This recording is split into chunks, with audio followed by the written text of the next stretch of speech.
If you have been wondering how you can get more traffic to your website, then you've come to the right place, because today I'm going to be sharing 5 secrets that bloggers aren't telling you about how to drive more traffic to your website. Now, I have to say, before we get into this video, you may have heard of some of these things before, you may have seen other bloggers talk about it, or maybe you just caught on to some of the things that they have been doing. But in this video, I'm hoping that you can at least learn one new thing about how you can drive more traffic to your website. So let's get into it.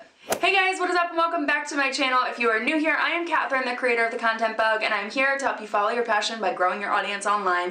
And today, we're going to talk about your blog traffic. So let's get to the tips. The first secret that I want to tell you guys is that a lot of successful bloggers use multiple Pinterest images when sharing their blog post on Pinterest. This is something that took me so long to adapt. I knew that other bloggers were doing it because I saw them do it on Tailwind Tribes and honestly just on Pinterest in general, but I didn't think I needed to do it because I had a pin template that I really liked. But it's not all about your Pinterest template. When you create more pins, you have more opportunities, one, to mess with your template, so it's a little bit about your template, but you also have another chance to create a different headline, to write a new description, and to really just take up more real estate on Pinterest, have more of your pins appear for a certain keyword, and hopefully get more clicks to your website. So if you haven't been using multiple Pinterest images, I would recommend at least using 2 for every one of your blog posts, but I have seen some bloggers use 3 to 5 different images, all with different template designs, and you really would have no idea. The second secret I want to tell you guys is that bloggers actually target other successful blog posts keywords or target the name of other successful bloggers. This is a tip I actually learned on YouTube, where one of the YouTubers, I don't even know what video I was watching, but I watched a video that told me to actually target keywords of other successful videos that I want to kind of be ranked near in search, as well as people that I would compare myself to. So if there were other successful people in my field, I would include their name in the keyword, and hopefully when people are searching for that successful person, I would pop up and they would find me. It is a very, very sneaky trick, but you can use this on Pinterest specifically. You can use it on YouTube as well if you are trying to drive traffic to your blog through YouTube, or if you're just trying to grow on YouTube. On Google, I don't really think there's a great way to do it other than to target successful blog post keywords, as in the title that they are using, or look at the keywords that they are using in their description, so whether that's their Pinterest description or the meta description that is used on their Google result. If you go into Google and you search for relevant keywords when it comes to the blog post you are writing, you can see what blog posts are performing well, and you can include those keywords in your meta description, in your content,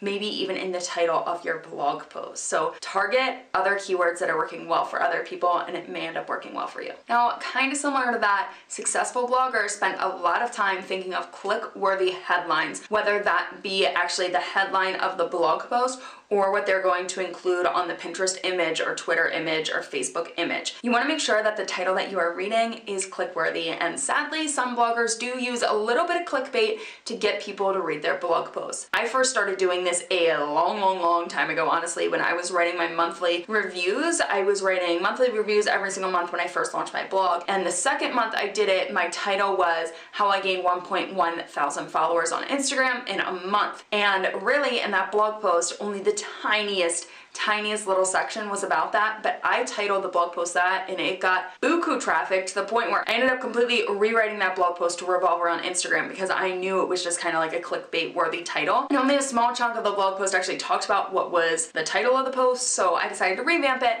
and make it a little bit more accurate to the title. But a lot of bloggers will use click-worthy titles to get people to click on their blog posts, and mainly it's for Pinterest and social media and stuff, but it does kind of work for Google as well. The only thing is, you really do want to avoid clickbait. So you don't want to have something that entices people to click on it and then it doesn't talk about it at all. You want to make sure that it is still relevant to the blog post. Now, I have some blog posts that talk about my paid products, so when I came up with the Blog Biz Bundle, the Blog Hustler, TCB Vault, stuff like that, and I do have separate pins that are more enticing, saying how I actually grew my blog in 90 days, and then it leads to the launch of the Blog Biz Bundle. So I do have some of those kind of clickbait, click-worthy titles in there, but trust me, it does work if you're looking to drive traffic, and it's a great way to mix up your titles on your Pinterest pins and see what titles really work to drive traffic to your site. Secret number 4 is that a lot of successful bloggers actually use inspiration from other bloggers and other blog posts that are already performing well on Pinterest and Google. So this is not just the keywords that I was talking about, this is when you're creating your content calendar, figuring out what you are going to blog about. Now, I have to say, I have done this myself. I've gone to Pinterest, see what blog posts were performing well,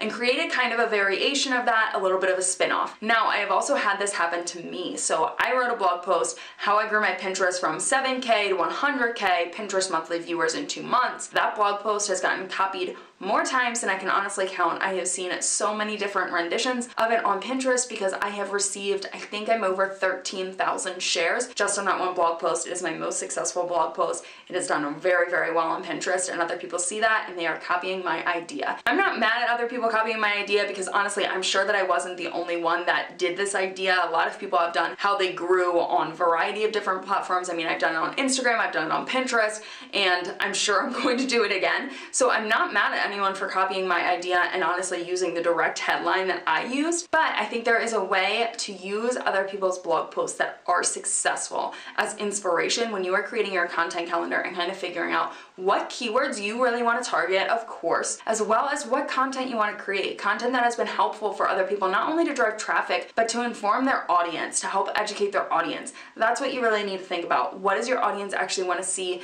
and can any of these blog posts be profitable for you on your website? Never copy an idea, just draw inspiration. And the last secret I want to tell you guys is that a lot of bloggers actually repurpose their old blog posts or re-promote their own old blog posts instead of writing new blog posts, so that it looks like they continuously have new content coming out and they're actually just driving people to their old blog posts, which is such a great idea. I mean, if you think about it, how many blog posts do you have on your website? If you are a beginner blogger, you may not have that many, but if you've been doing it for a year, you may have 50 plus blog posts, and a lot of those are sitting there as dead weight and not a lot of people are viewing them. So why don't you just re-promote them, create a new Pinterest graphic, create a new Twitter or Facebook graphic, and re-promo it on those platforms and drive traffic to your old blog posts. You don't only have to promote your new blog posts, you can promote your old blog posts as well. And another trick, you can go back through any of your old blog posts, edit them a little bit, and then republish them to an earlier date. So maybe schedule them to go out in the next 2 days, and then when that goes live, it kind of brings it back up to the front of your blog feed, and it gets more traffic to it even though it is an outdated blog post. As long as the information is still relevant, as long as you still think it's a good blog post, then you want to make sure that you are repurposing it. I recently did this with my Pinterest pins and a lot of my graphics for my old blog posts. I didn't really like the pins, they weren't performing well on Pinterest, so I was like, okay, I wonder what would happen if I revamped the pins. I actually have a YouTube video on it. If you want to watch that, I will include it in the description bar down below. But it ended up working out extremely well for me, and I'm going back through just about every single blog post and I'm recreating new pins for it to help drive traffic to older blog posts on my website that are still extremely helpful, extremely beneficial to people, and honestly, they deserve to have traffic going to them. So those are the 5 secrets that bloggers are not telling you about how they drive traffic to their website. If you like this video, please give it a thumbs up and subscribe to my channel because it really does help to support me, and I will see you guys back here in another video very soon. Bye guys!